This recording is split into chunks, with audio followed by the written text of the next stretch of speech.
so busy praising my Jesus. Keep so busy praising my Jesus. Keep so busy praising my Jesus. Ain't got time to die. 'Cause when I'm healing the sick, when I'm healing the sick, when I'm healing the sick, ain't got time to die. 'Cause it takes all of my time. It takes all of my time. If I don't praise Him, the rocks gonna cry out.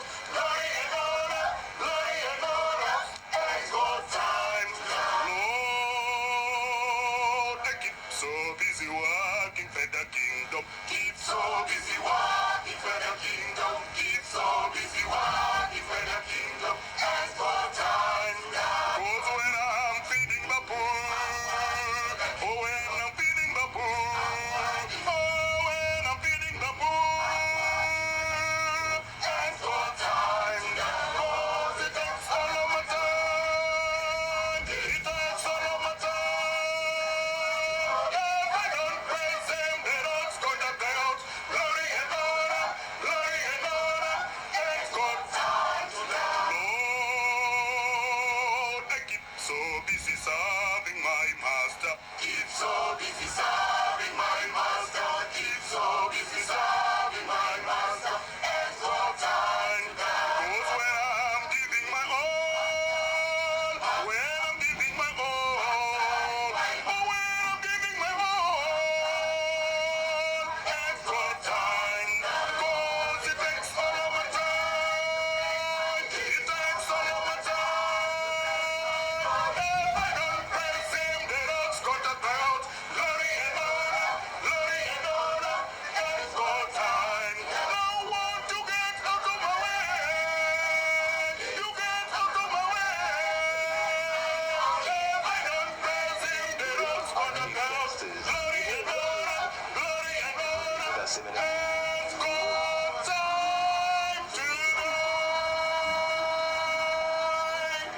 Tuwapigie makofi tafadhali. Thank you very much. Taomba tafadhali tuweze kuondoka sasa tukitarajia kumpokea Rais wa Jamhuri ya Kenya. I'll request that we can now exit the stage kindly so that we'll receive him shortly. We'll be starting our program very, very briefly as soon as His Excellency is here in just a few minutes.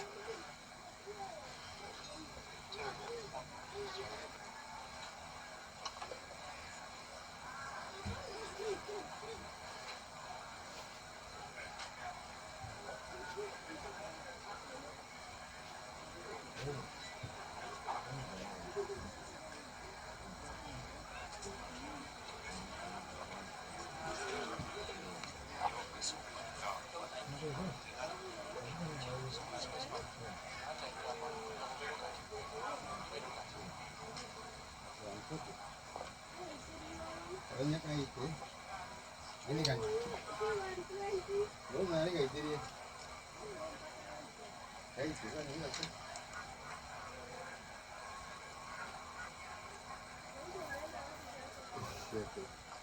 Eh?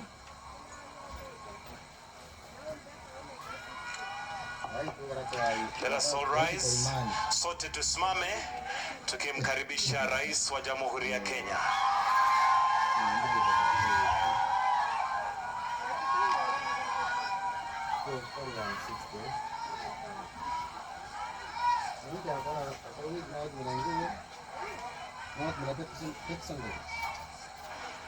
Taweza tukamkaribisha kwa shangwe na vigelegele. Basi ndio huyo rais akiingia, wakiwa wameambatana moja kwa moja na gavana wa HomaBay, Mheshimiwa Gladys Wanga. Karibuni sana. Karibu, karibu.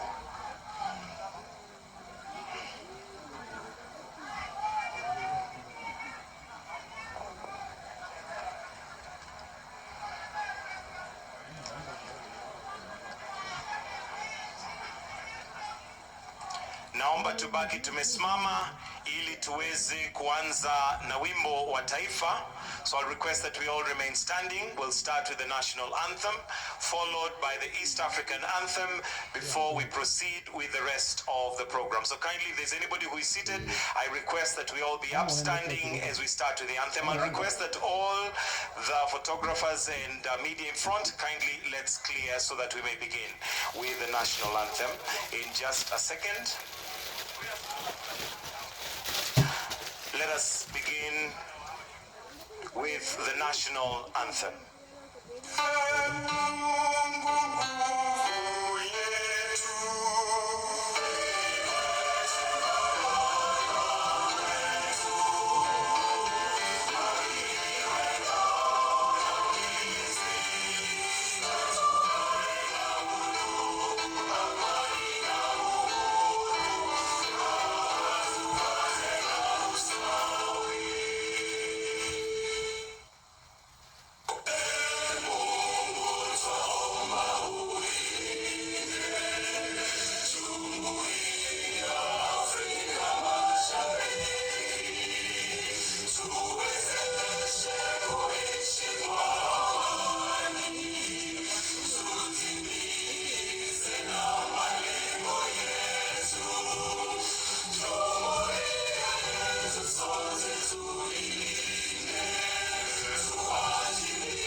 I'll request that we remain standing as we start with a word of prayer from Raphael Obego. Karibu. All heads bowed, please.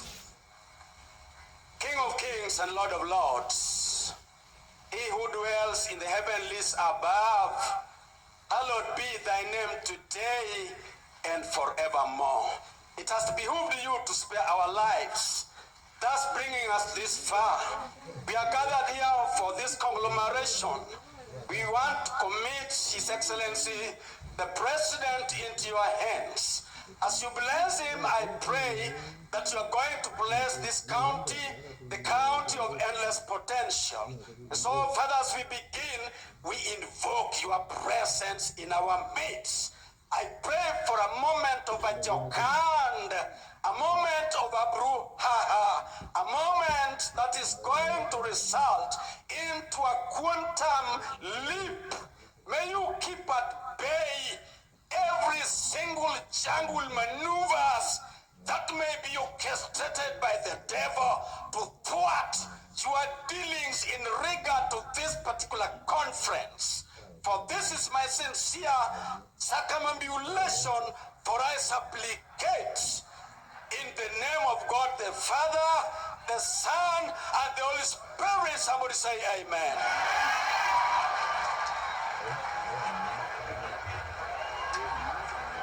بسم الله الرحمن الرحيم الحمد لله رب العالمين الرحمن الرحيم مالك يوم الدين إياك نعبد وإياك نستعين اهدنا صراط المستقيم صراط الذين أنعمت عليهم غير المغضوب عليهم ولا الضالين آمين يا رب العالمين.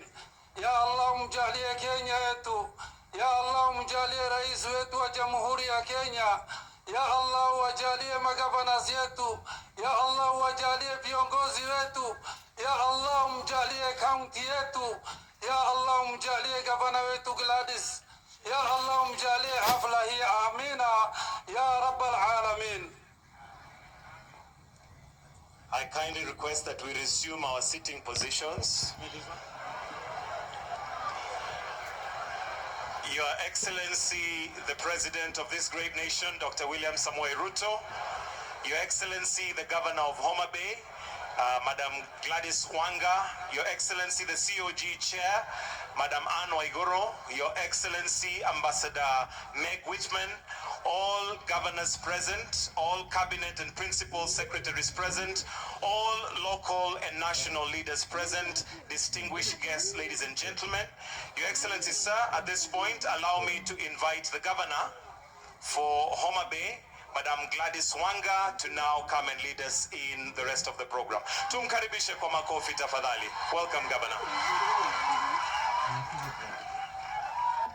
Thank you very much, Your Excellency, the President of the Republic of Kenya, and all protocol observed for the sake of time. Your Excellency, we really thank you for making time to be with us. We know that your schedule is crazy today, and it took a big sacrifice for you to come and be with us at the second HomaBay International Investment Conference. You gave us an hour. I know we've spent about 12 minutes of it, so we have 48 remaining minutes. It is our intention not to pass that hour even by a single minute because of the honor that you've done to the people of HomaBay.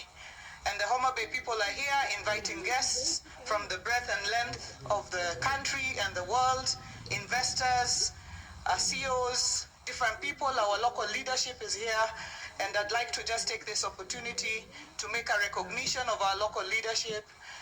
Honorable Peter Opondokaluma, please just rise and wave. That is the MP for HomaBay Town constituency. I would like to recognize the Honorable MP for Rangwe, Honorable Dr. Lilian Gogo, Asante Sana. I'd like to recognize Honorable Dr. Eve Akinyobara, MP for Kabondo Kasipul. I'd like to recognize Honorable Senator Beatrice Ogola, nominated senator. And I'd like to also recognize Honorable Dr. Joyce Osogo Bensuda, who is the woman rep for HomaBay County. And I'd like to take this opportunity to invite our senator for just 1 minute to speak a single minute on behalf of the leadership, the local leadership that is present here. Karibu sana, Senator. While the senator is coming, I would like to recognize the Speaker of the County Assembly of HomaBay. Please just rise and wave. Honorable members of the County Assembly of HomaBay, tafadhali msimame, mtambulike. Asante sana, it's a full house here. Members of county assemblies from different counties, you will be recognized as we proceed on. Senator. Thank you, Honorable Governor. Your Excellency the President, Excellency Ambassadors, other governors present, Honorable Members of Parliament, distinguished leadership. I didn't know I was going to speak so fast because I thought we'd get some breathing space. But let me take this opportunity on behalf of the leadership of HomaBay County to welcome the President to HomaBay. It is a bay of endless potential, and we are here. We have no contradiction being present as leadership from this region to sit with the leadership of the national government, because Article 187 of the Constitution encourages collaboration between national and county governments. And so we are here properly, and our conscience is very clear that the national government and the county governments must work together to unlock the opportunities that exist at the grassroots. Devolution reminds me of the parable of talents that you find in the Bible, that the people were given talents according to their ability. There are some who decided to bury their talents, and there are those who decided to multiply their talents. Gladys Wanga in HomaBay has chosen not to bury that talent. She has chosen to invest that talent. And that is why today, as a county and as a region, we are proud to host this second investment conference. Within one generation, perhaps HomaBay will be the Dubai of this country. Perhaps Kirinyaga, where the distinguished chair of the COG would be the Abu Dhabi of this region. But definitely there will be some counties that will not feature anywhere on the map because perhaps their leadership have chosen to bury their talent. As I conclude, we here in HomaBay are very prayerful. And Mr. President, we continue praying for you because as fishermen, we have a saying about the captain of the ship. The captain of a boat in Luo is called Madar. And Madar is called a god. There's something we say that Madar enya saji ye. Such that if you wish the captain bad omen, then all of you are going to sink. So we cannot afford to wish you ill because you're the captain of the ship. And we are all in it. And if we wish you ill, we are all going to collapse and sink in the lake. Your Excellency, I want to conclude again by going to the Bible. And I'm reminded of a scripture in the book of Psalms that says the stone that the builders refused has become the chief cornerstone. Your Excellency, Raila Odinga is that stone. And we hope and we pray that he will become the chief cornerstone at the Africa Union. And we thank you for your commitment. We thank you for your friendship. We thank you for your support. There are many areas that we will agree on, but there will still be areas that we will disagree on. And that is the beauty of our democracy. That is the beauty of our political system, that the minority will have their say while the majority have their way. Thank you, and we welcome you to HomaBay. Thank you very much, Senator, for that those wonderful remarks. I would like to recognize the Deputy Governor of HomaBay County, Honorable His Excellency Joseph Oyugi Magwanga. Asante sana, na najua tuko na Deputy Governors wengi. Tafadhali, Ayub Savula, Deputy Governor of Kakamega is here. Bwana Kitezo, Deputy Governor of Vihiga is also here. Let me recognize, and Deputy Governor of Bomet is also present here. Asanteni sana. And the Deputy Governor of Embu is also present here. Asanteni sana. I want to recognize, because I didn't see him on that line, Honorable Karoli Omondi, MP for Suba South. Tafadhali, asante sana. MP Jalango of Langata, asante sana. MP Senator Ojenda of Kisumu, asanteni sana. I want to recognize in a special way our Vice Chancellor of Tom Mboya University, Professor Chola. Professor, you have moved this university in a mere 6-7 years from a farmers training college into a world-class university that Tom Mboya is. We thank you, and I know you are supposed to make remarks, but because of time constraints, we will just recognize you and let you know that we immensely thank you for your support. Your Excellency, with your permission, I will invite a few of our partners here, very few, and they will make very, very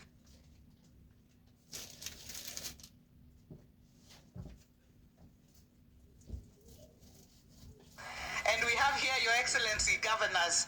We have Governor of Siaya here, His Excellency Orengo, Governor of Machakos here, Her Excellency Wavinya Ndeti, Governor of Nakuru here, Her Excellency Susan Kihika, Governor of Embu here, Her Excellency, she's also chairman.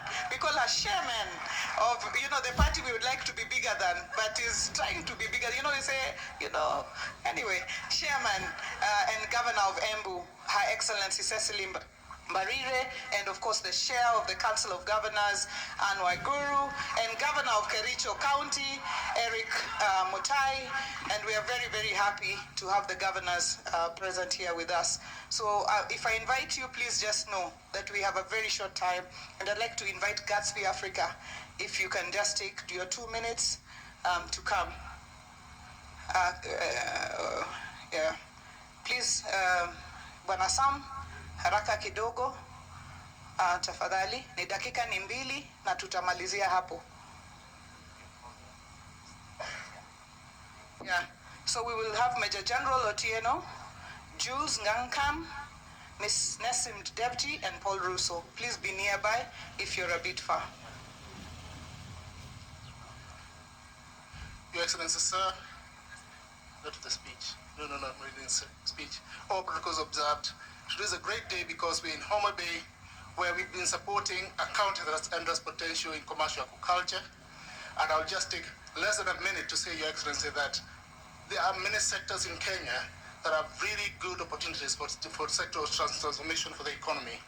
And this is the work that Gatsby Africa does, and we are championing that to the governor of HomaBay, and we're very happy that this is the day that we can actually show the potential for that sector.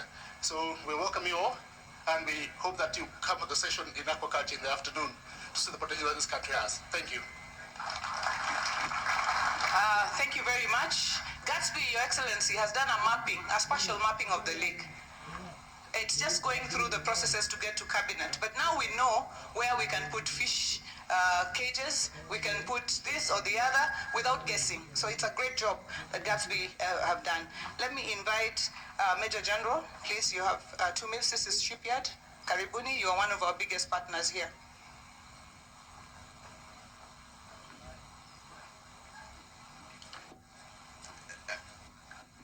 In the interests of time, sir, the Kenya Shipyards Limited is focusing on the exploitation of the blue economy. We have provided the country with the capabilities that will allow us to focus on exploiting the blue economy. For HomaBay, we have already started with developing the pier for them. We are also going to focus in terms of activating lake transportation. We have provided vessels that are safe, and I think, sir, they were demonstrated when you toured our shipyard. And moving forward, sir, there are other areas where we are going to engage with them, especially in terms of using their special economic zone to build capacities in terms of shipbuilding, in terms of even just economic transformation. We want to build skills so that Kenyans can be a seafaring nation. We want to thank you very much for your support, sir. The government has supported Kenya Shipyards Limited very well, and we're excited. Thank you. Thank you very much. As I use that opportunity to recognize our platinum sponsors, the County Pensions Fund. If you're here, please just rise up and wave. I know that Jose Akili is supposed to be here, but he's not around. But asanteni sana for working with counties as a pension fund that is reliable. Asanteni sana. And the Kenya Airports Authority, Caleb Kositan, you're the chair. We know that you're expanding Kabunde for us, and you're also a platinum partner in this conference. Asanteni sana. Your Excellency, the County Pensions Fund is working with the county government of HomaBay to build for us the county headquarters with a stretched payment period. So this is the kind of agreement, because we do not have the money to pay, but they are working with us to do that. We really, really thank them. Jules Ngankam. Jules, please come. Come quickly. Jules is from the Africa Guarantee Fund. This is a big fund of millions of dollars that is going to support women across the globe, the small women traders, micro, small, and medium enterprises. And that's why I told him to come and see the women, the real women. He's based outside Kenya, but Karibu Jules, 2 minutes. Thank you very much. His Excellency Dr. William Samuel Ruto, the President of the Republic of Kenya, all protocol officers in a matter of time, ladies and gentlemen, I'm honored to represent the African Guarantee Fund at the second County Investment Conference. So I believe that this conference is coming at the right time, as the African country are still recovering from the consequence of the COVID pandemic and also the war in Ukraine. So these two events have led to the increase of bad loan in the bank's portfolio, the worsening of the food crisis, and the currency depreciation. So when we talk about the currency depreciation, it's not just a Kenyan challenge. You know, I was in Nigeria last week. You know, 1 year ago, the naira was $400 to $1, and today is 1,600. So it has depreciated 4 times. When you take the case of Ghana, the Ghanaian cedi went from 5 cedi to $1 to 15, 3 times. You also take the case of the Egyptian pound in North Africa. So the pound in Egypt went from 15 to 30, so 2 times. So I think we need to commend the government of Kenya for all the measures that they have been able to put in place, you know, to sustain the currency. So we are here today about unlocking the potential. How do we unlock that potential? And this is the role of the African Guarantee Fund, to be able to work together with the SMEs. And what we have been able to do so far is that over the last few years, we have unlocked $1 billion of loans to the SME in Kenya.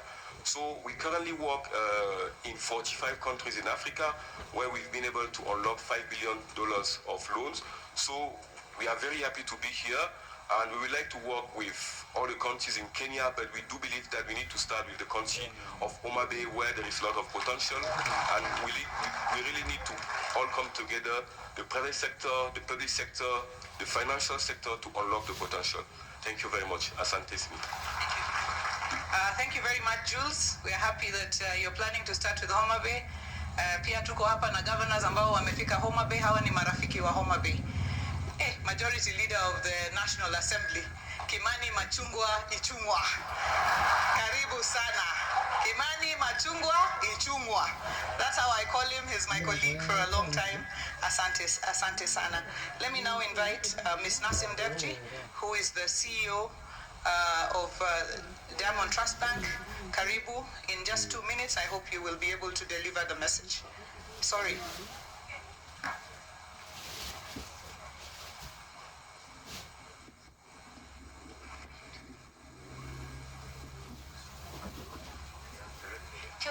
Two minutes. Your Excellency, President of Republic of Kenya,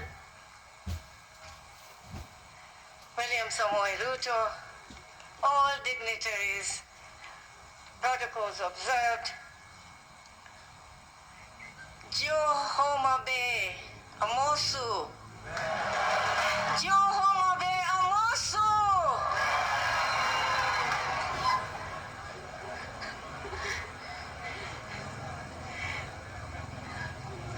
So 2 weeks ago, the governor of HomaBay was at Diamond Trust Bank, and we came to discuss particularly the issues and the agenda of this particular conference.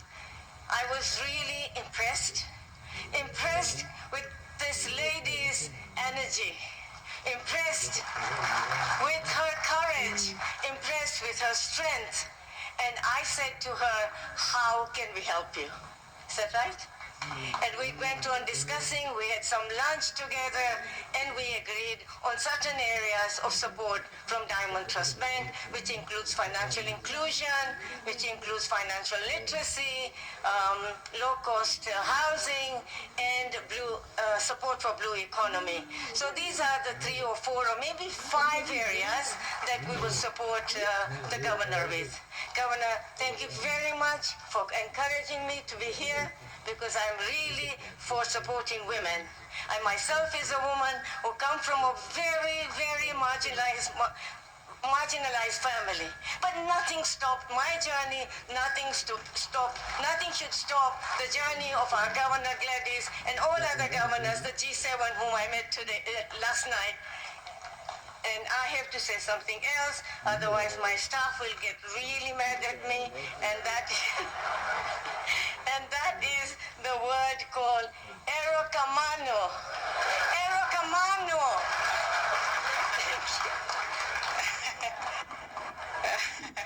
Thank you very much, Nasim. And I know your staff would be very upset because a large number of your senior staff are actually from HomaBay. So we thank you for that partnership. I want to now welcome Paul Russo, Group CEO of KCB, who are also our great partners, in 2 minutes.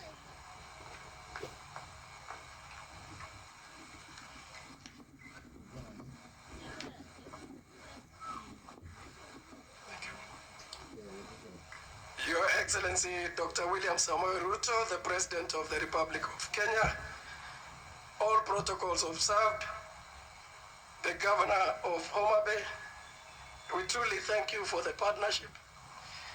I think if I was to speak about KCB and financing, I'll waste a lot of time. But I think, Your Excellency, I want to say we're partnering with counties on 4 primary areas. One is the financing and all related financing conversations. But the second is on human capital, bringing our expertise to support counties to achieve their objective. The third, Your Excellency, is on technology, scaling up initiatives, whether it's in collections, but as well as enabling, counties and governments. And finally, Your Excellency, is partnership, which is what tells why we are here. When Governor Gladys reached out to me just after election, we mapped out what we can do to support HomaBay County, and I'm glad that we've been part of this conversation. For everyone that is here, we're actually here looking for investors to enable the vision of HomaBay County. And Your Excellency, you can be assured that KCB will be there to enable those visions. Thank you very much. much, KCB, for your partnership, not just with HomaBay, but with most of our counties. You work with us very well. Let me invite Dr. Ruto, not the president. Oh, well, he's the president of the Chamber of Commerce. Dr. Eric Ruto, who's the president of the Chamber of Commerce. As he comes, allow me to recognize the CEO of the Council of Governors, Mary Mwiti. COG has worked hand in hand with us to make this conference a success. Asante sana.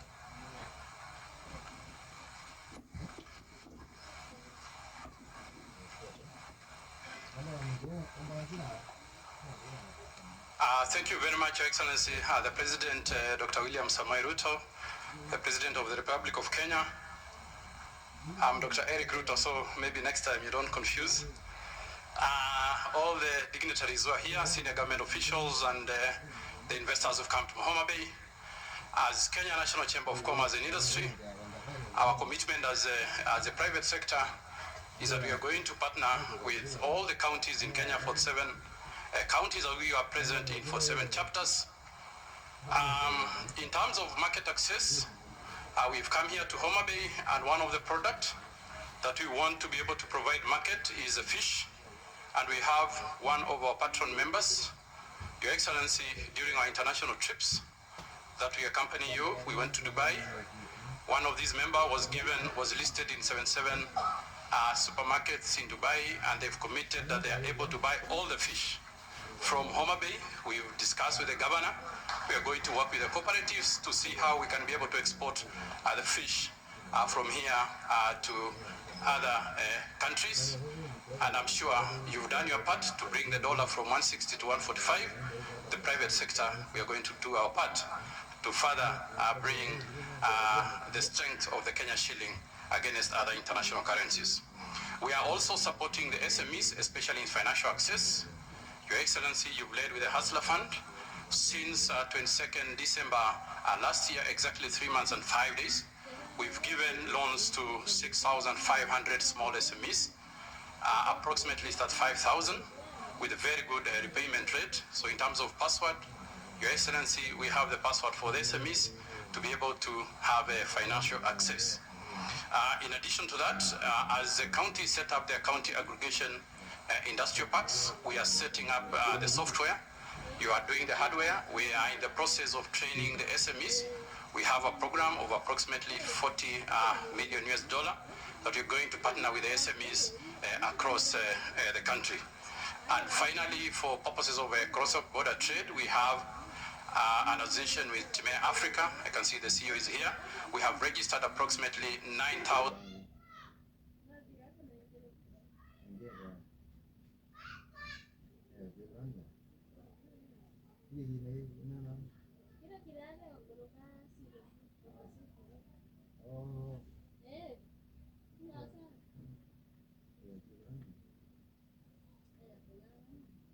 Organizing the second HomaBay International Investment Conference.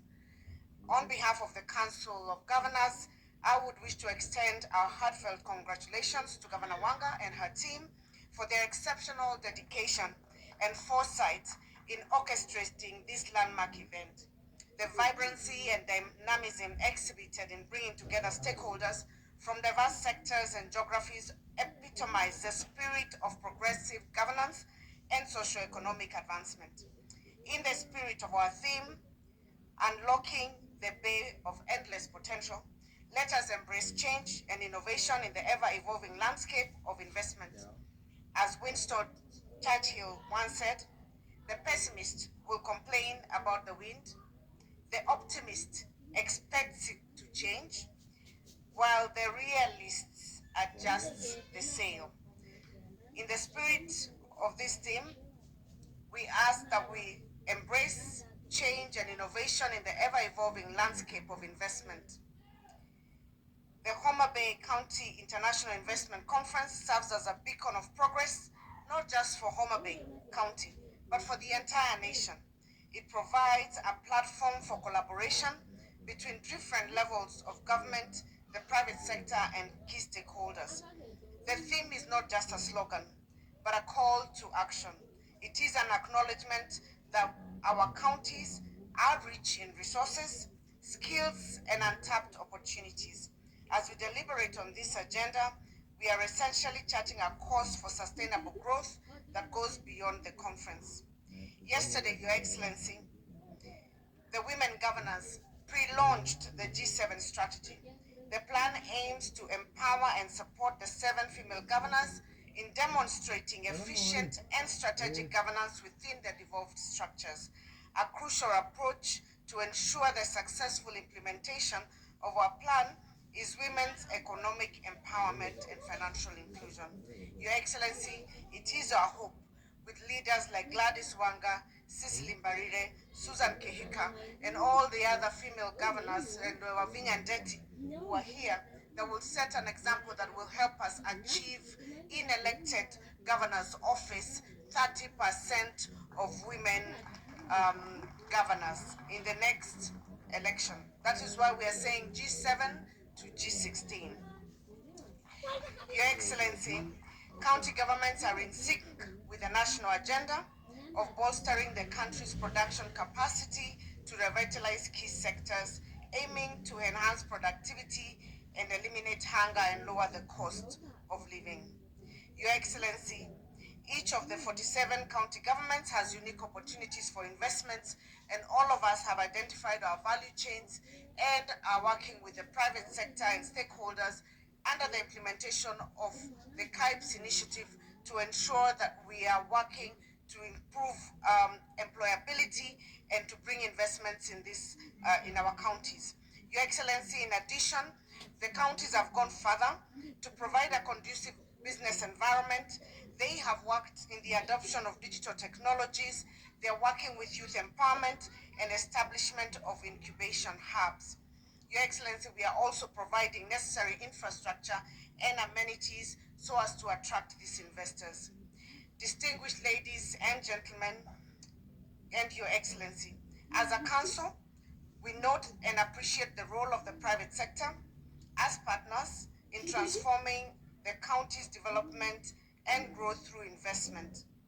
We are very grateful to the private sector for your contribution is immense and is evident across all the counties. As I conclude, I would wish to urge us to seize this opportunity to work together, to share insights, and pave the way for a big, brighter future, not only for HomaBay, but for all counties in our great nation. I am confident that this conference will serve as a catalyst for transformative change and set a precedent for collaborative economic development initiatives across Kenya. To my sister, Governor Gladys Wanga, your favor for leadership echoes the famous Luo proverb, Rabot Thako Kileng. Rabot Thako Kileng. For those who don't know, Angel the Luo Martin, meaning a woman's throw never misses its target. This sentiment is vividly manifested in the proceedings of this conference. We wish you all the best and success in the conference. May you get many investors, and may all the women governors thrive from G7 to G16. Asanteni sana, erokamano. Thank you very much, Your Excellency. Anwar Guru, our chair, and our G7 champion. Your Excellency, these ladies have been here with me since Sunday. They have, we've had a good time here. They have really supported, and Your Excellency, you know, hata kama vitu ilikuwa saa ingine inaenda namna hii, these ladies have really stood strong with me. Asanteni sana, lady governors, for your strength and making sure that this day is the success that it is. I'd like to recognize PS Betsy Njagi, PS for Blue Economy. Asante sana, and you are our sister and friend here, and the son of the soil, the son of this soil, doctor, the son of the chest of the soil, Dr. Raymond Omolo, who's a PS for Interior, of whom we are proud, that Your Excellency, that you have appointed from HomaBay, and we thank you. We continue to thank you for having him in your government. We really thank you for that, Your Excellency. I recognize Ahmed Farah, member of the National Investment Council, Filippo Amato, Trade Councillor of the EU delegation, representing the EU delegation here, representing Ambassador Henriette Geiger, Chinese Embassy delegation, who are also here, Netherlands Embassy delegation, our partners from Australia, Anderson Consulting, who have worked with us free of cost, together with our Turkish friends who have come, Mahesh and your team. Really, really feel that we thank you, Anderson, for your friendship and support. Your Excellency, at this juncture, I would like to invite Her Excellency Ambassador Meg Whitman to make her remarks. Your Excellency, Ambassador has walked this journey with me to get this conference to where it is. You'd think it's an American government conference. Thank you very, very much, Meg. Well, thank you very much, Your Excellency, President William Ruto, all protocols observed. And I'm delighted to be back in this beautiful corner of Kenya. In fact, I've been here multiple times. I only wish there was a HomaBay airline so I could get frequent flyer miles. Thank you, Governor Gladys, for inviting me to this HomaBay Investment Summit. I've been so impressed by your efforts to attract investment and deliver economic growth to your county. Your team has done an excellent job advancing your goals and positioning HomaBay as a prime destination for increased trade and investment. And if success were judged on this conference alone, I believe you and your team are absolutely on the right track. It's amazing what you have put together. Round of applause for the government. Now, as many of you know, I am extremely bullish on Kenya's economic prospects, and I'm not the only one. Bloomberg, a world leader in business reporting, published a June 2023 article touting Kenya as the Singapore of Africa. Now, I have given a talk that I call Why Africa, Why Kenya throughout the country for most of the last year. We even took the speech on the road to the United States, visiting New York, Chicago, San Francisco, and Los Angeles. And I think many of you know that the key element of Why Africa, Why Kenya is if you are a company looking for supply chain diversification in a country that has 93% or more green energy, then Kenya is your destination. And everyone understands that and is responding to it very well. Instead of recapping Why Africa, Why Kenya, I'm going to add something called Why Africa, Why Kenya, Why HomaBay. So you might be thinking, what is Why HomaBay? Well, at the beginning of these remarks, I mentioned the great work that Gladys and her team have done to market HomaBay for its endless potential. Her strategic focus to grow the HomaBay economy is spot on. The governor knows that HomaBay, just like Africa and just like Kenya, has its own unique set of advantages. And I want to underscore 4 of them. First is the potential for regional market access. I don't have to tell you that the location of HomaBay is perfect to access the East African market of over 500 million customers. Education. The growth of any great economy often hinges on a great university, working with the private sector and the government and investors to get that flywheel going. And what you have here in Tom Mboya University, the government of HomaBay, I think is a magical combination. Tourism. I don't have to say much about tourism as the landscape and natural beauty speaks for itself. In my view, Lake Victoria is largely untapped for its tourism potential. The country also has an amazing national park that could benefit from eco-lodges, hiking trails, and all kinds of water activities. And finally, economic diversification and private sector growth. I want to draw your attention to some examples that I think illustrate the potential of HomaBay. Gladys has outlined 3 priorities: agriculture and agribusiness, the health sector, and the blue economy. Let me just highlight 2. BT cotton. At its peak in the 1980s, Kenya produced 38,000 metric tons of cotton, annually supporting over 200,000 households and providing significant foreign exchange earnings. Currently, this has declined to just 2,000 metric tons. Global demand for cotton is growing exponentially, with the apparel industry moving to Kenya. And I think HomaBay is well poised to spearhead the cotton renaissance here in Kenya. Those apparel companies need raw cotton to be milled and then to be ginned and then milled so that vertical integration can take place in Kenya. The number one reason apparel companies tell me they can't come is because you don't have cotton and you don't have your own fabric. I think HomaBay is poised to make that happen. Second is the Cancer Research Center. Gladys's vision for the state-of-the-art cancer center will put HomaBay on the map for advancing medical research, and the center will be a hub for all Western Kenya and countries sharing Lake Victoria. The work that the governor and this county has done on improving health of its citizens over the last decade is unparalleled, and you must build on that strength with a cancer center. And then finally is Victory Farms, aquaculture. Fish farming has been around for thousands of years, and the technologies and tools used today have not kept up with the times. However, since its inception in 2015, Victory Farms is innovating to change this dynamic, even using drones to manage water quality. Victory Farms has learned that pond color can infer future pond efficiency. So before there is some kind of a biological crash, Victory Farms is able to intervene and maintain top performance. With these advancements, I think the new name for aquaculture will be fish tech. And I think HomaBay can be the fish tech capital of the entire world.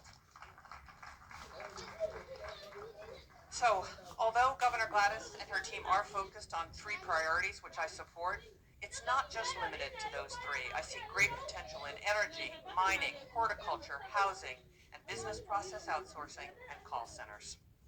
So to Gladys, I believe in your vision and I admire your focus. I know that you and your team have put hard work to identify the sectors that will be successful in HomaBay. To the crowd here and to all investors, Kenya is open for business, HomaBay is open for business, and this is the moment to ask if HomaBay and Kenya is a possibility for you, and I can assure you that it is. The governor and her team would welcome you with open arms to this county of endless potential. And the U.S. Embassy is ready to do anything we can to support HomaBay and support Kenya. Asante sana.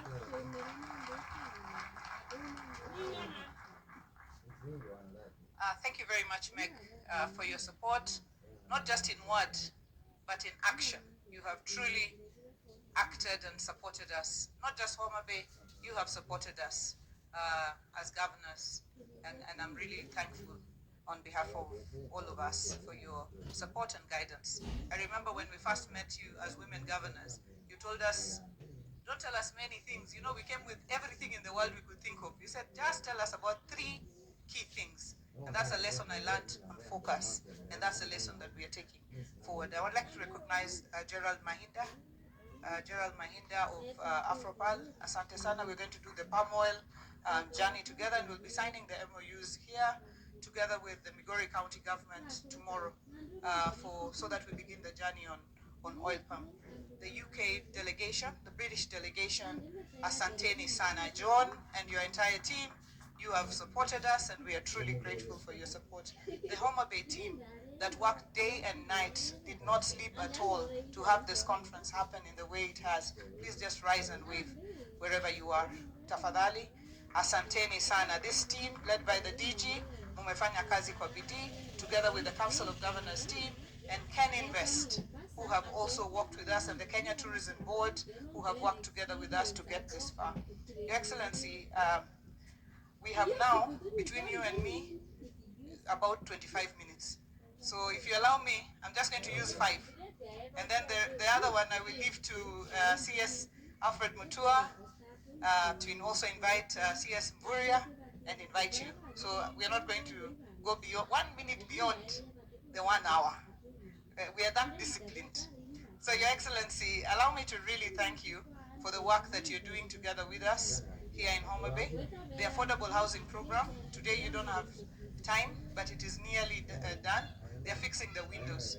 Interestingly, the windows, to weld the windows and doors, the contract was given to a joint team of welders from HomaBay County in totality, or Ugis, Bita, everywhere. They came together and they saw a contract of 11 million for the first time in their lives. They are looking for money, so I'll be talking to Paul and Nasim and the others to advance them some credit so that they can do the windows, finish the windows, and this is what, you know, putting money really in the pockets of the people is about. I'd like to thank you for the lakefront and the pier that is currently being worked on by the Kenya Ports Authority and the shipyard, and it's really turning out to be a great place. And the fish market. When you came, you found the women washing fish, and you talked to them on top of a small rock there. They are no longer there, and the market is nearly 40% done. Started in December. So soon, I'm sure, when you come back, when we are celebrating Mashujaa Day here, the first thing that you will do, Your Excellency, you will open the you will open the market, and then we will come to the stadium, the Raila Odinga Stadium here in HomaBay, to celebrate the Mashujaa Day. Your Excellency, hiyo kada tu namna hiyo si mbaya. Your Excellency, we got sub-counties here, Suba West, Suba Central, and Suba North has remained, and we are very, very pleased. And Rachonyo West. So, Your Excellency, we are very grateful. There's one constituency that is the biggest that we have. It has remained as one sub-county. It's called Ndewa. So, they sent me and told me that one pia, ikikatwa kidogo, sasa hatuna maneno, hata tuongee. And the Rusinga Ring Road, the contractors are already on site. The Mfangano Ring Road is going on. The road from Sori is going on. So really, Your Excellency, we have a lot to thank you for. Sisi ni watu ya ODM tunapanga namna hii, lakini kama tumepangika hivi tunaendelea kusema asante hivyo. Your Excellency, welcome to the great HomaBay County, the gateway to East Africa. It is with immense pleasure and gratitude that I stand before you today as the first female governor of HomaBay County and indeed the entire western region. I'm filled with hope and excitement for what lies ahead and within our grasp. This international investment conference is not merely an envisioning of possibilities, but a testament to the unwavering commitment of our county in fostering economic growth and nurturing innovation across all sectors. The big question here is why HomaBay, and Meg has done a fantastic job because we are the bay of endless potential. We have a vibrant and stable economy, skilled and dynamic workforce, suitable market access and infrastructure, availability of land for development, ease of doing business, and a supportive legislative and policy environment. Importantly, we boast of well-developed transport infrastructure, including efficient road networks, enabling seamless connectivity within and outside the county. The establishment and operation of the Kabunde airstrip has further improved access to our great county. In HomaBay, indeed, we no longer arrive. We land, Your Excellency. And I'm happy that Caleb is here because he's going to be expanding that runway so that bigger planes can come. Imagine the possibilities of investing in our agricultural sector, where innovative techniques and technologies can unlock greater yields and sustainable practices. Agriculture employs 74% of our local workforce, and it merely contributes about 25% to our gross county product. This presents an opportunity for greater investments to unlock labor, productivity, and profitability. Our CIDP has identified and prioritized a number of agricultural value chains, which are key in spurring our economic potential.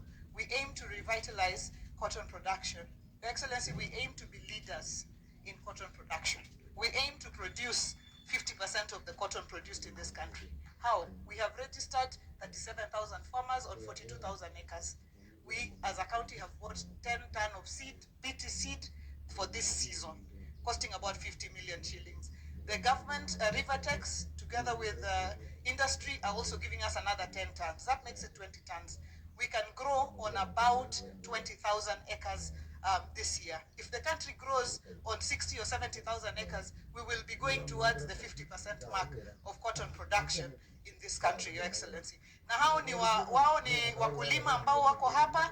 They are registered on the Kiamis. We know them, where they are, how much land they have. It is not guesswork anymore because of the digitization of this sector. Our edible crop, oil crop variety includes sunflower, soya beans, groundnuts, and oil palm. And their anticipated production is 246,000 metric tons in 3 years. Tomorrow we will sign with Afropal our MOU together with Migori County, and we hope to move forward the oil palm discussion, Your Excellency, and sunflower tumepata seed. We have it here, but we didn't want to distribute it in a hurry because we don't want to throw the seed to farmers we don't know. So I told my agriculture team, let our farmers, I want to see them and the acres that they want to put this thing on so that we know where we are taking it. So Your Excellency, importantly, we have the potential of utilizing approximately 767,000 acres of land suitable for oil palm production. To achieve this, we seek to raise about $27 million, which we will do slowly together with our partners. Additionally, we are investing in sweet potatoes in Kabondo, Kasipul, as well as pineapples, which grow in Rangwe, Your Excellency. Aquaculture is a big area for us. We envision opportunities in our fisheries sector, with about 80% of Lake Victoria being in HomaBay. When Gatsby has done the research, they have shown that 40% or 45% of production of aquaculture should be able to be done here in HomaBay. Your Excellency, picture the potential of our tourism industry, where our pristine beaches, lush forests, vibrant cultural heritage can captivate the hearts of travelers from around the globe. Take a journey to our majestic Ruma National Park, where the Rowan antelope is only found in Kenya, and the potential of sustainable flow of an upward of 5,500 tourists annually.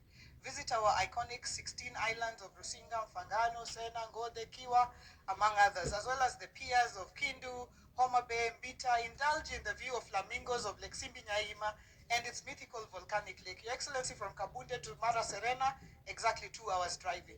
So tourists can actually come and even drive here, take a cruise ship from here, cruise to Siaya and Kisumu, and cruise back even to Mwanza, into the Serengeti, come back that way. Your Excellency, we are ready. We are in full gear towards operation of the Riwa Special Economic Zone. And I'd like to thank you for gazetting the Riwa Special Economic Zone here in Karachuonyo. And today you will be launching it officially for us within the remaining 25 minutes. You will be launching it officially for us. And SCZ Authority is here to provide us with an operating license. But the most interesting bit, Your Excellency, is today as you give us an operating license, you will also be giving Victory Farms an enterprise license to be our anchor tenant for a fish processing plant within the Riwa Special Economic Zone. Victory have told me just 3 things. They've said they want, there's a bit of flooding problem there, so they want me to deal with that. And I think Raymond had spoken to NYS to get the tractors there to desilt the river Tende so that we can dike that river. They've also said they'd like some power, which if you put your, push kidogo, we will get some power. And they said within 60 days, they want to break ground. And if within 60 days we have not sorted near due the problems there, they want to now just look for an easy place to set up. Your Excellency, 60 days, tupambane pamoja, tuone kama power can be there. The road I will do. They want the road raised, that one is on me. Electricity and desilting. That one I want to leave for you so that to skumia. We are in full gear. I promise today we are not asking for many things. Just Riwa and Mashuja, just two. Your Excellency, hata nimemaliza speech. Nisiongee sana. Wacha nisiongee kwa sababu dakika 5 imeisha. I would just like to tell our investors that we are in strong partnership. HomaBay is ready. HomaBay is open. We are facilitating. We will facilitate you. We are corruption free. We don't want corruption here. If anybody tells you, give me something for you to do ABC, call me because my phone is always there. That is not allowed here. We do not want to do that to our investors. We want you to just come and invest. All we want is your investment. Land we are giving you. All we want is for you to invest so that these people of HomaBay, these young men and women you see here, can get jobs, places to work. That is what we would like to achieve for our people. And Your Excellency, nikimalizia, jana tumeona kama mambo iko. We would like, as Moses said, for His Excellency Right Honorable Raila Odinga, we support him fully for the African Union. And we thank you for your support and for pushing that for us. Asante sana, tunataka kusonga na hiyo mbele na tunashikana tu sisi vile nimekuambia kila siku. Mzee tuko nyuma yake tu fully like this. We look at him like this, where he's pointing we go, Your Excellency. So hiyo mkishika ukimsaidia hiyo, we are very very grateful. Tunashukuru sana. So mimi yeah, tuna shida. Yeah, Your Excellency, we thank you. 20 minutes are left, and I'd like to invite CS Alfred Mutua to take over from here, and invite CS Mburia, who will in turn invite His Excellency, who will be running back to the airport as soon as he gives his remarks. Asanteni sana na Mungu awabariki. Makofi kwa wageni wetu wote. Asanteni sana. God bless you.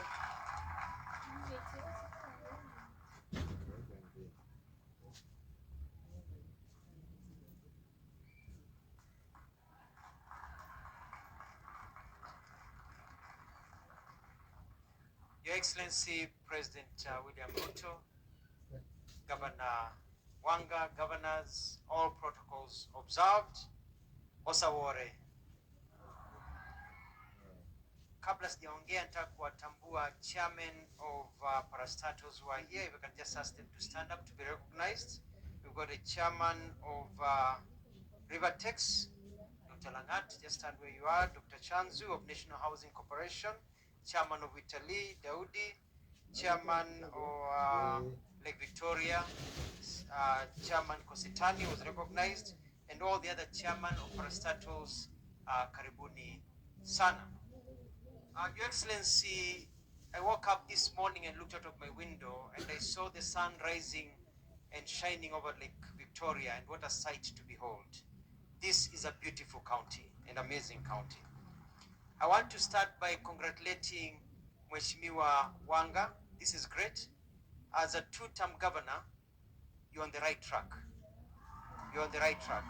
And I want to tell the people of HomaBay and also to yourself, kwamba mbele ber. Your Excellency, this region is ripe for tourism, and it will be part of what we are calling our Western tourism circuit. I want to speak a little bit about tourism. I'll soon be visiting this area, and I'll be meeting the governors to talk about tourism circuits. For a long time, we've only been selling the beach and the ocean, the beach and the wildlife, but there's so much to offer. I will meet all the 47 governors of the country and align. Your Excellency, there are so many hidden gems here that people don't know. I see my governor Wavina is here, and I know I recognize many. In Machakos, for example, we have a hill in Machakos whereby it's like this, but if you pour water, water does not go downhill, it goes uphill. If you put your car on neutral, the car rolls upwards. If you put a bottle, the bottle rolls upwards. Na sio kamuti, you know, it's like a magic hill. And so they've got all these tourism sites that we are going to include so that our people, our visitors have more than to see. I've been to many countries whereby you go and see very little. We have a lot to offer in our countries and many products to sell. Your Excellency, there's a beach here. We've started work on the beaches in Mombasa, in Malindi. We're building an aquarium in Mombasa. We're doing a lot of work at the coast. We want to also do a lot of work over here.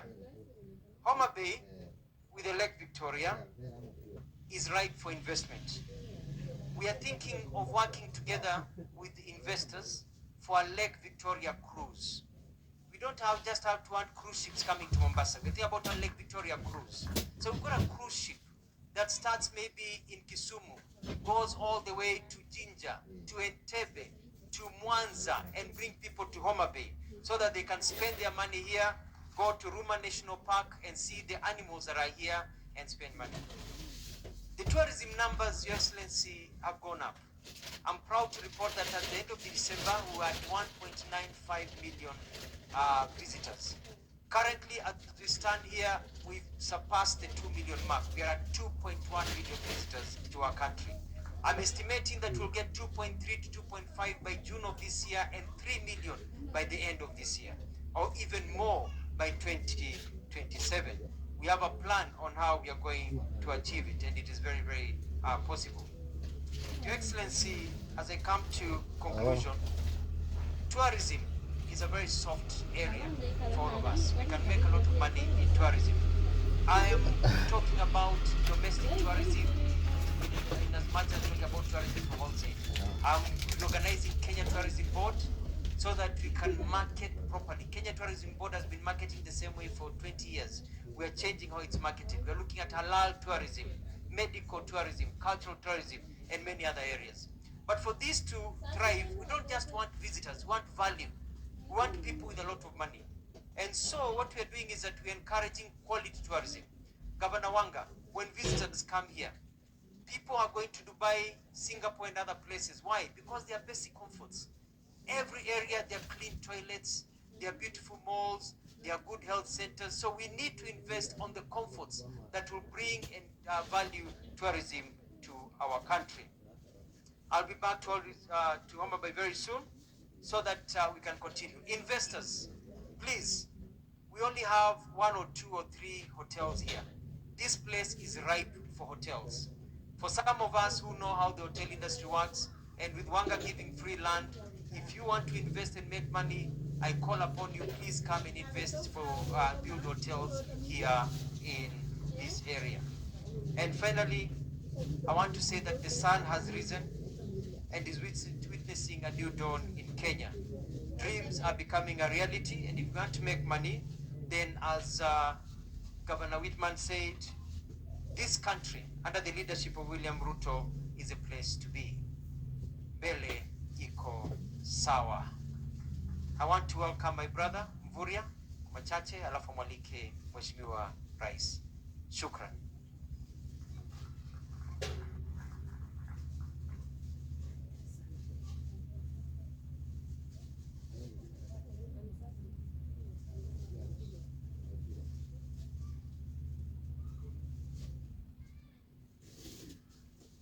Your Excellency, the President of the Republic of Kenya, Dr. William Samoei Ruto, Her Excellency Gladys Wanga, and all the governors here present, members of Parliament, our key partners and investors, ladies and gentlemen, Osaore Uru.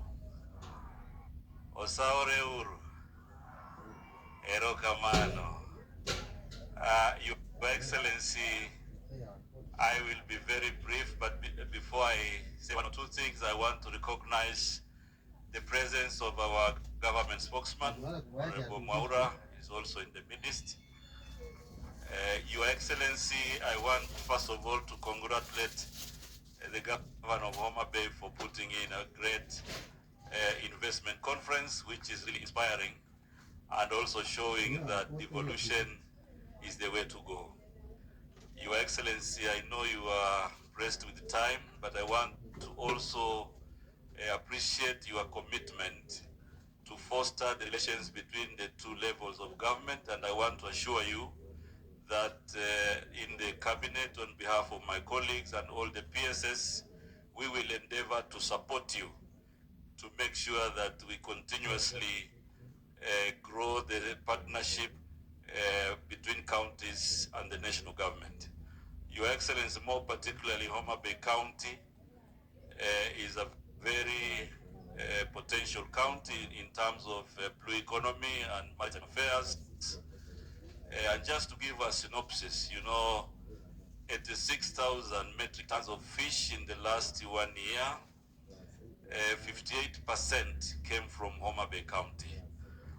And because, Your Excellency, I will have an opportunity to come back, I only want to assure you that the directions you gave to make sure that we do infrastructure in the Indian Ocean and Lake Victoria, we are on course. We have mobilized all our partners to ensure that we make that a reality. And therefore, Your Excellency, on matters maritime, you had directed the shipyard and the ministry to work together. And I'm sure when you went to see the exhibition, you already saw that something is happening. So, Your Excellency, I only want to assure you that the decision to make blue economy a standalone, we will work together with everybody to make sure that we inspire the potential of blue economy in our country, and will involve all the 47 counties. So So, Your Excellency, without much ado, I wish to ask everybody to rise so that we can welcome His Excellency to make his remarks. Karibu sana, Your Excellency.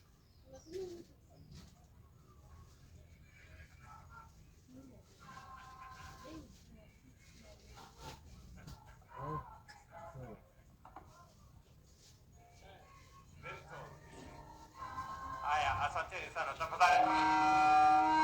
Tafadhali tuketi chini.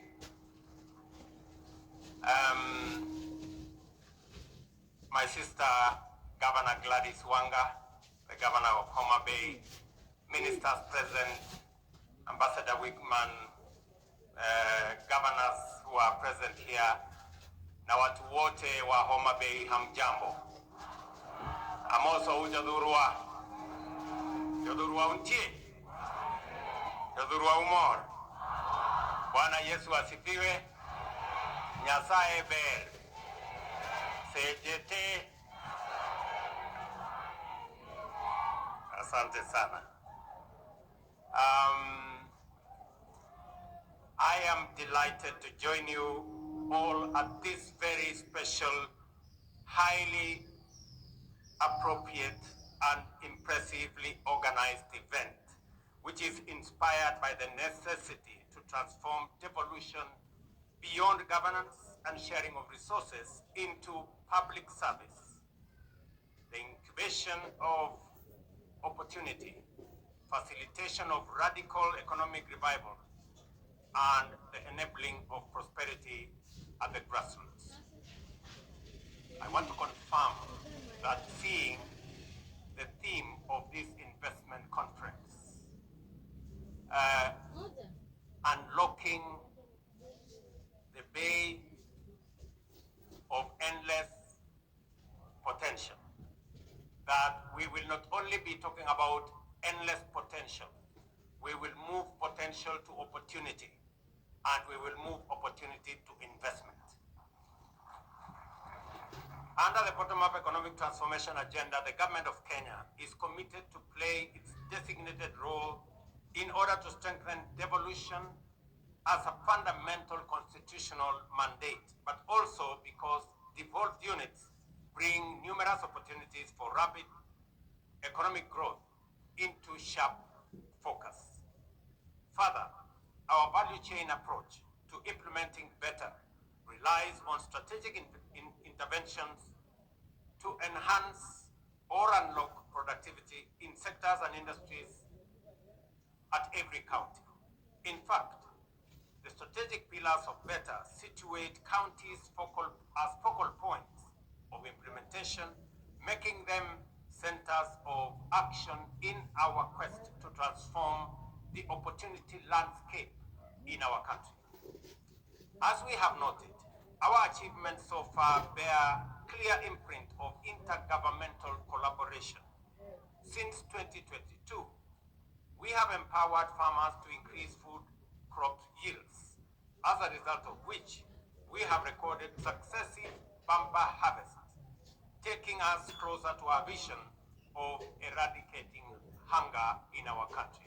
And I was very pleased when I went through the displays here that I saw farmers who are displaying what they have done in the space that we have worked with the counties, especially on the distribution of fertilizer, good seeds, and HomaBay County has been a great partner in food production in Kenya. In fact, I noticed that on display was unga 2 kilos at 150. And I remember showing Kaluma so that he stops making noise at me about the cost of living. If there is a display of what government, county and national are doing with farmers on food security, we saw it firsthand here in HomaBay, that farmers are doing something about food security in Kenya. Our community health promoters, young Kenyans who have transformed healthcare throughout our country, are county-based healthcare servants of the people. And I was very proud to talk to one of the community health promoters here in HomaBay County on what they are doing to transform our villages, especially on the subject of health. I am very happy that we are closing in. I think we are in the final stages of the public participation on the regulations that will operationalize our universal health coverage. And I want to thank members of parliament for being unanimous in making sure that the pieces of legislation went through parliament so that we can move our country to the next level on matters healthcare. And no citizen should sell their property anymore to pay for hospital bills. That we will have a framework that will ensure that every citizen can access health at every level and without having to belabor how to pay for it. Similarly, our affordable housing agenda has received a decisive impetus by the entry of county governments into partnership and collaboration. And if there is an example of a county where we have excellent collaboration between the national and county government on matters housing, it is HomaBay County. This is one of the counties I came very early on last year to launch the construction of affordable housing. I am very happy that we are now discussing windows, and shortly we will be handing over keys to occupants of affordable housing in HomaBay County. Let me also say that apart from the units that are going on now, we have another 5,000 units of affordable housing in HomaBay County that have already been procured, and we will need approximately 15,000 young people in HomaBay County to participate, to work in the housing program here in HomaBay. And I am expecting architects, engineers, quantity surveyors, plumbers, electricians, masons, carpenters, and many others to work in this site, young men and women from HomaBay County. I am very happy and very excited that this is moving on and is moving our country in the direction of making sure that our young people have access to employment so that we can do this again together for the young people of our country. The digital economy agenda, likewise, has made the counties, sub-counties, and now wards the arena of innovation, job creation, and potential business processing outsourcing by virtue of the last mile fiber connectivity and the development of ICT hubs. I want to tell the good people of HomaBay County that that program is now rolled over. Your members of parliament have changed the law. I have signed a new law of CDF where it will be possible now to have an ICT hub in every ward in Kenya. And I am looking forward next year, God willing, when we come here for the celebrations that Wanga has asked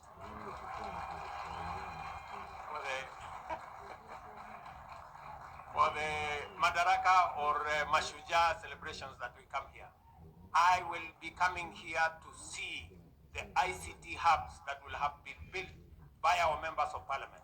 And I want to confirm to the people of HomaBay County, as I do for every other ward in the Republic of Kenya, that as the members of parliament build the ICT wards, we are going to deploy internet, we are going to have gadgets, we are going to have computers, and we are going to have teachers to teach these young people, because it is our plan to make sure that we have at least 500,000 young people working on our digital jobs platform by the end of next year.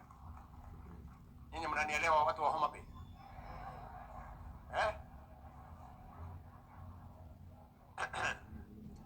Na mimi nashukuru kwa sababu wabunge wetu wako hapa. Unajua nimekuja HomaBay mara nyingi, lakini wamekuwa wakinihepa. Lakini leo nimewapata. Si ndio? Na nilikuwa nashangaa sasa hii HomaBay, mimi nimekuja tukafanya mambo ya soko hapa. Mimi nikakuja tena, nikakuja mambo ya paya, nikawaambia tutajenga paya. Nikakuja nikawaambia tutajenga fish market. Si ni kweli? Nikakuja nikawaambia tutafanya affordable housing. Na hiyo mambo yote inaendelea ama haiendelei? Ilikuwa ni story ama ni ukweli? Si mambo iko hapa inaendelea? Yule mwenye macho aambiwi tazama ama namna gani? So mimi nataka niwaulize viongozi wetu. Nafasi ya siasa tulikamilisha. Nafasi iliyoko sasa ni sisi kama viongozi tuungane, tushirikiane, ndio tufanye kazi ile tuliwaahidi hawa wananchi. Na mimi vile nilisema pale mbeleni, mimi niko tayari kushirikiana na viongozi wote ambao wako tayari tufanye kazi ya wananchi. Na hiyo kazi tutashirikiana. Mimi nawaomba waheshimiwa, kwa sababu sasa tumepitisha sheria mpya ya CDF. Mtakuwa sasa na pesa ya kujenga ICT hub. Nia yangu ni kuhakikisha kwamba vijana 200, 300 kila ward hapa HomaBay na Kenya mzima watakuwa na kazi baada ya miezi 6 mkimaliza hizo ICT hubs. Tunaelewana jamani? With increased activity in many agro-industrial value chains. And let me say this because it is important for HomaBay. HomaBay is among the 3 counties in Kenya that have applied for a special economic zone license at the county level. And I want to congratulate my dear sister, Gladys Wanga, for being among the 3 governors who have given us land. We have gazetted, and I would be very happy and very proud today to hand over the license, and also that we are going to have an operator's license by Victory Farms to begin to operationalize that facility. We are not only doing that in HomaBay County. We have another 6 special economic zones across Kenya. We are deploying the first 3 billion shillings to build those 6. We are going to work with HomaBay County also on the special economic zone here in Ndiwa. Sinamna hiyo? Karachuonyo, hapa Karachuonyo. Sawa sawa. So that particular special economic zone, she has requested that she wants electricity. I will make sure that in the next 2 weeks there will be electricity. Na hiyo maneno ingine amesema yeye atafanya. Sinamna hiyo? Na ile ameniambia nifanye, mimi nitafanya. Raymond Omolo yuko hapa, atahakikisha hiyo kazi imefanyika. Tunaelewana? Because we want to do this together. And let me tell you, the good news is that of the 3 special economic zones issued to counties, 2 of them are for counties where women are governors. And a friend of mine who is seated here, in fact, Kimani Ichung'wah, has told me we should seriously consider making this seat of governors a women's seat. Maybe women can do a better job. I don't know how I don't know how constitutional that is. But Madam Anne Waiguru has requested for less. She has said they only want 30%. I think the men were willing to consider the whole governance. But since you have asked for 30%, we will go for 30%. So I want to tell the G7, our great women governors, that you have my support as you do the wonderful job that you are already doing. You are my support, women governors. You guys are doing a wonderful job. And I want to encourage others. If you have a chance to elect a woman governor, don't squander that chance. Elect a woman governor. Let me also say here in HomaBay County, we have already concluded the county aggregation and industrial park with the county government. We have deployed the necessary resources because we want to achieve several things. Na mimi nataka wale waheshimiwa wako hapa wanisikize vizuri. Tuko na mambo manne ya muhimu ambayo lazima tufanye kama Wakenya. tuachane na vyama kwanza kando, tuachane na mashindano kando. Tukubaliane kwanza transformation ya Kenya itafanyika kwa njia gani? Ya kwanza ni kuhakikisha kwamba tunatatua tatizo la food security, ama kupatikana chakula ya kutosha katika taifa letu la Kenya, tuondoe aibu ya njaa. We must never be a country that cannot feed itself. And we cannot do much on empty stomachs. We have to feed ourselves so that we can do that which we are planning to do. And that is why it is important that we work together to make sure that we produce enough food. And we must work with our farmers. And the plan that we have already deployed has shown results. Last year, for example, on maize, we produced 44 million bags. This year, we have taken it to 67 million bags. Our plan is that the end of this year, we must take it to 80 million bags. We must stop importing food into Kenya. We must grow it. Let me say the following, that it is not just food that we are, it's not just maize. Actually, we are spending 500 billion Kenya shillings every year to import food. That is not good news at all. We need to deal with that challenge of importing food into Kenya. We need to grow our food and save ourselves the 500 billion Kenya shillings. We cannot continue to import maize. We are importing rice. We are importing wheat.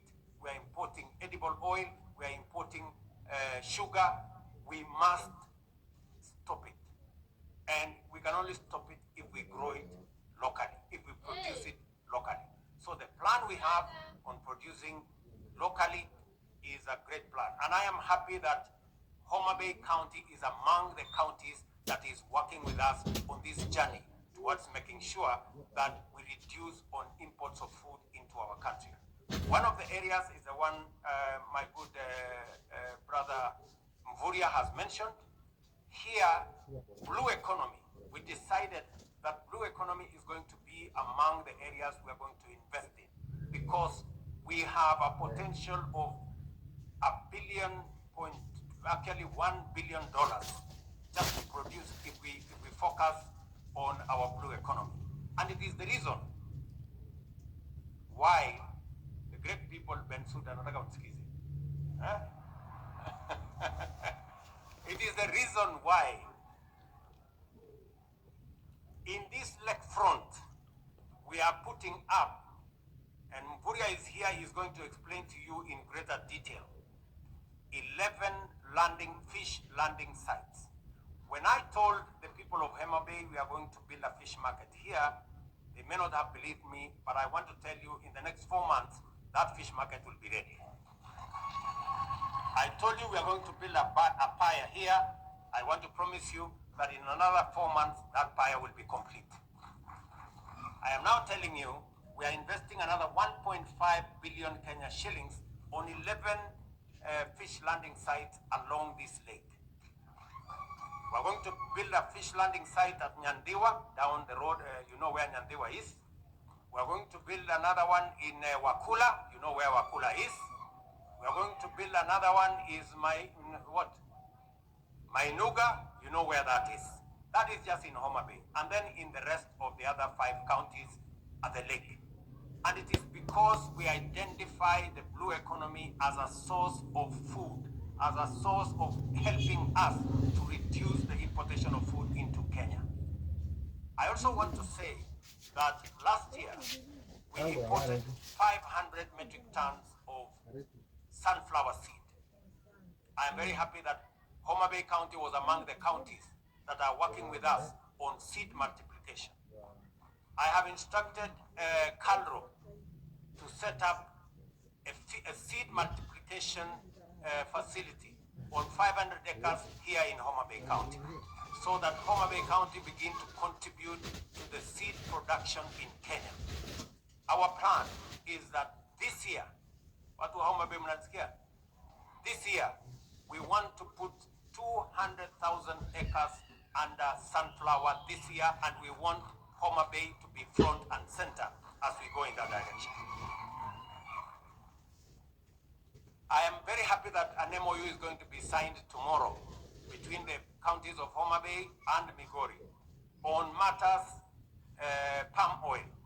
Again, in that space, that is the trajectory we are looking at, because we are spending $1 billion, almost 140 billion shillings importing edible oil in Kenya.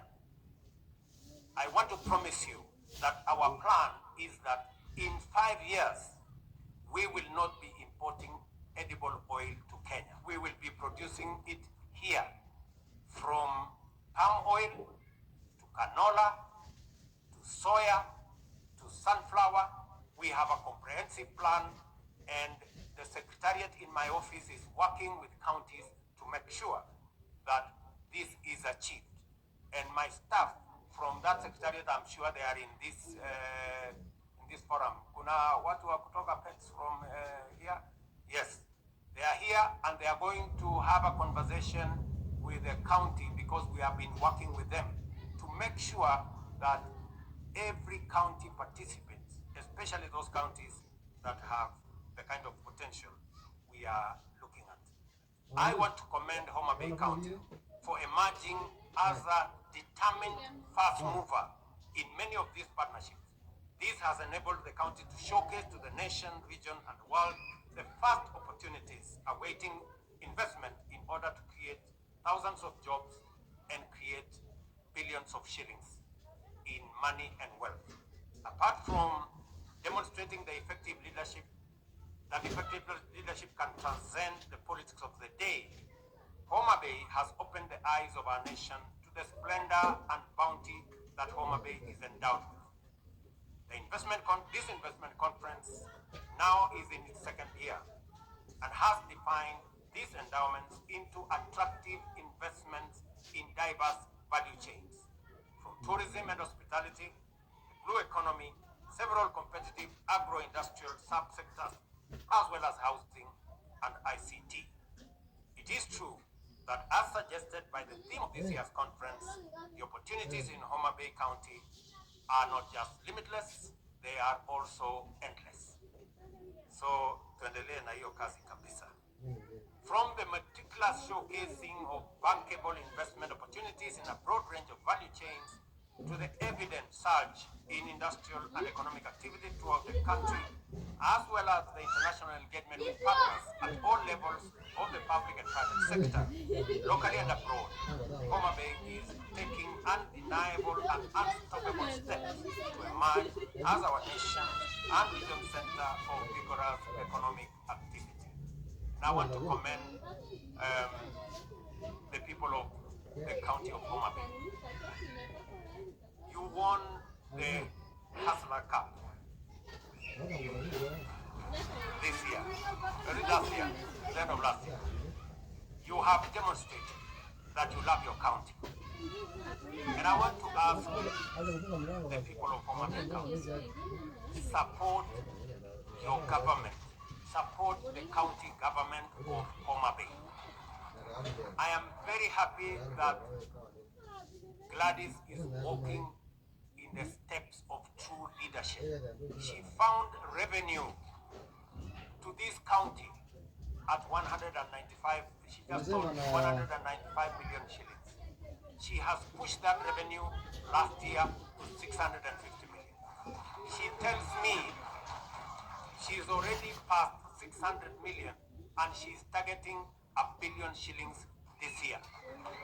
Because she knows without revenue, without collecting revenue, she cannot achieve the targets that HomaBay County and the aspirations of the people of HomaBay County want out of her. So it is also important for us as a nation to know that we cannot grow our country through accumulation of debt. We are going to grow our country by raising our revenues the way HomaBay County is doing. So wale watu wananiuliza maswali mingi, wakuja wasome kutoka kwa Gladys. Sindio? Naona Fatuma hapo ame.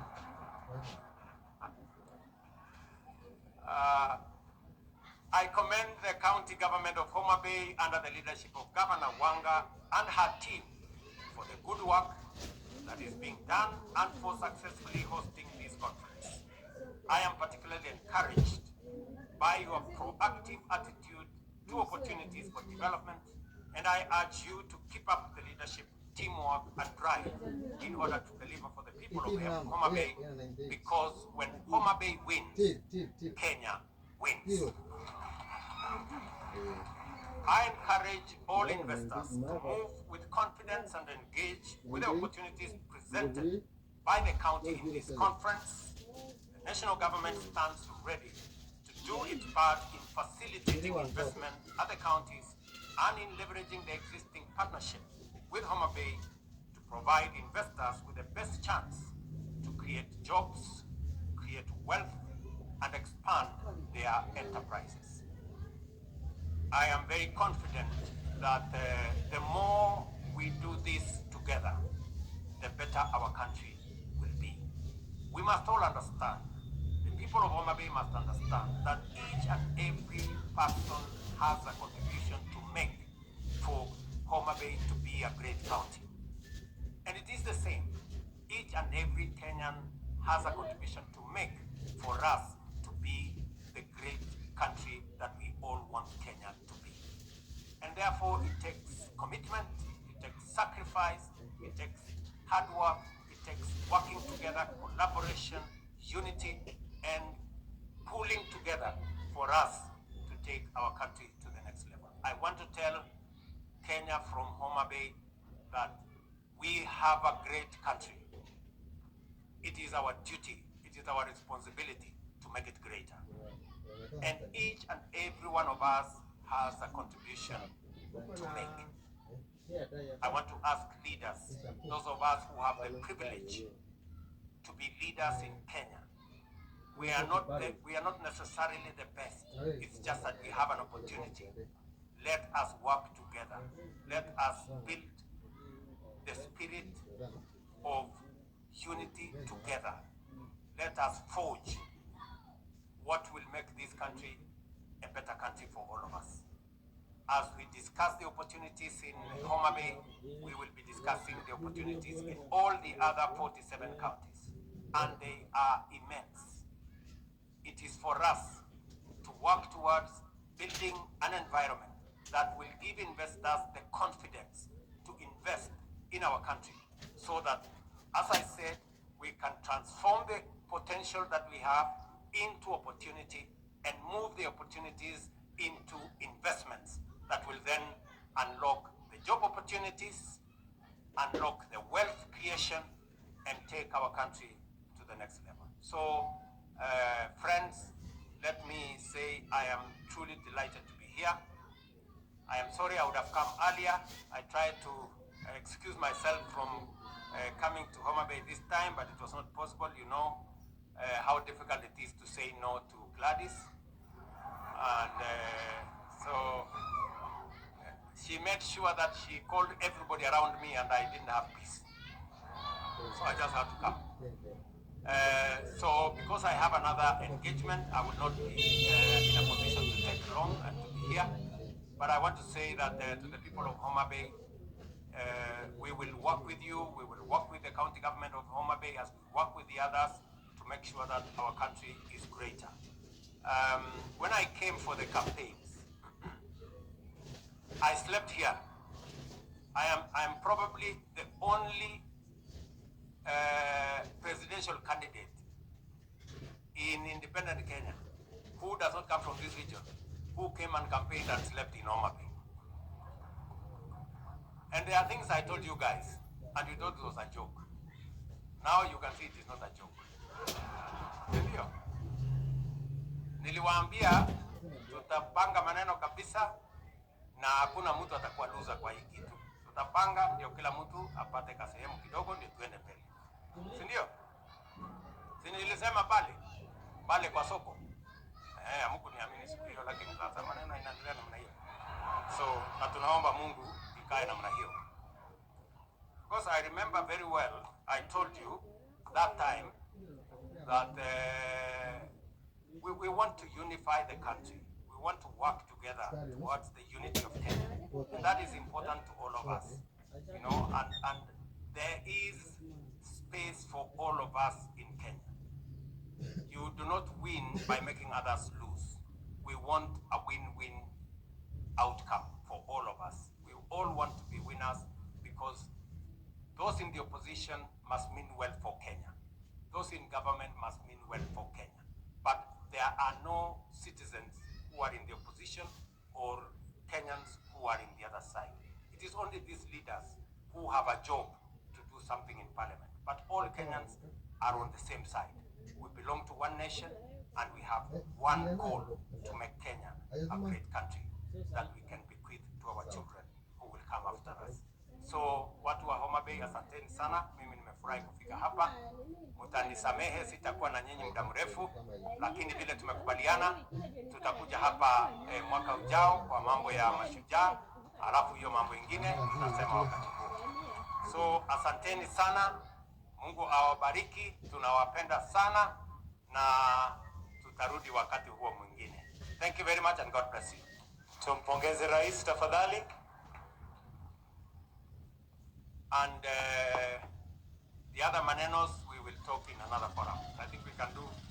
Your Excellency, the President, welcome to now officially open the Riwa Special Economic Zone.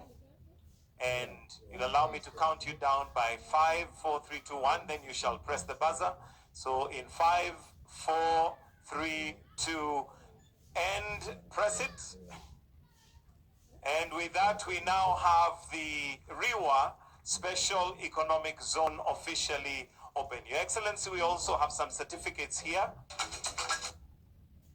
If I can kindly request that we move to the middle so that we have a good picture. The first certificate is one going to the governor, the two of them, Your Excellency, to present to the governor. And the second one, if I can call the person representing Victory Farms, which is the anchor investor that is going to be taking place.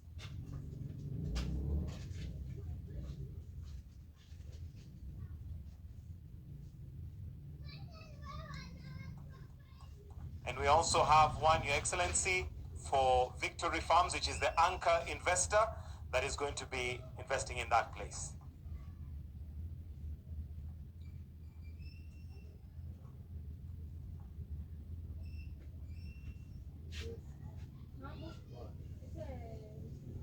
And with that, Your Excellency, we have a gift from HomaBay County.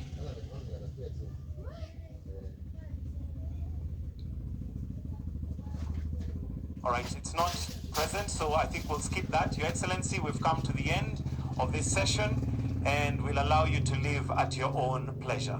So let's allow His Excellency to leave if the rest of us can remain upstanding, please.